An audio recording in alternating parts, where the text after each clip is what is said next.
De présenter succinctement le collectif interassociatif sur la santé et les travaux de cette journée.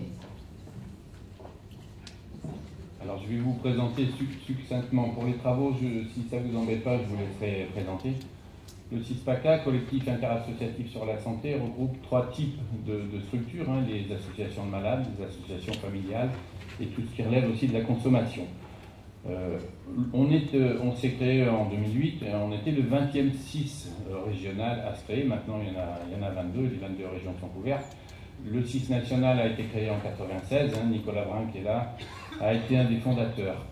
Pourquoi créer un collectif finalement? Eh bien, on crée un collectif, enfin, ça nous a semblé en tout cas à la base, c'est que en termes d'usagers, de représentants d'usagers, beaucoup d'associations ont 1, 2, 3 représentants d'usagers. Moi, par ailleurs, je suis dans le mouvement familial.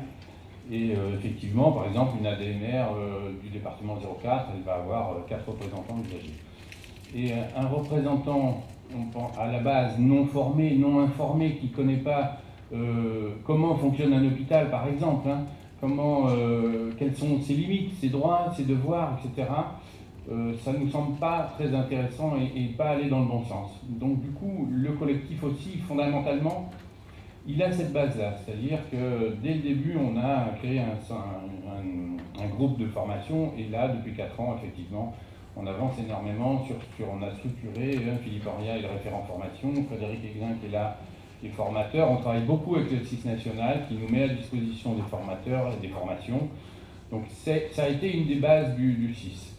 L'autre base, je dirais, l'autre point fort, c'est quand même à un moment donné de pouvoir donner avis et de s'engager dans les représentations qui ont été ouvertes par la loi HPST, Conférence régionale de santé, M. Dutreil est là, le président, les conférences de territoire, le conseil de surveillance de l'ARS, et qu'à un moment donné, là aussi, je dirais, c'est collectivement qu'on peut réfléchir pour faire des propositions qui soient bien argumenté sur la base, avec une bonne connaissance du territoire, et d'avoir une parole collective. Si chacun va demander son petit bout de choses aux uns ou aux autres, ça ne va jamais fonctionner. Donc on sait que si on veut aussi, un petit peu, on est quand même dans un rapport de force, même s'il est agréable et qu'on travaille bien ensemble, il faut qu'on soit unis et solidaires et solides.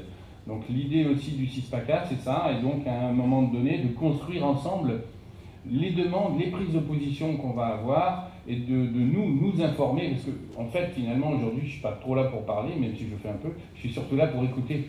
Et on a vraiment besoin, nous, représentants d'usagers aussi, de s'inspirer, de s'informer pour pouvoir prendre la parole et de dire les choses qui servent, qui soient utiles finalement aux usagers.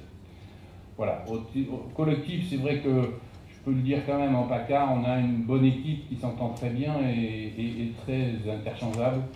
Et je pense que ça fait effectivement qu'en 4 années, qui est peu, on a quand même acquis un certain nombre de partenariats avec la mutualité, avec les fédérations hospitalières, entre autres, un certain nombre de rencontres et de gens avec qui on travaille et on va dans le même sens.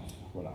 Et puis, un peu pour alimenter, un peu pour organiser, pour se faire connaître aussi, on organise ce type de journée. L'année dernière, c'était le droit des usagers.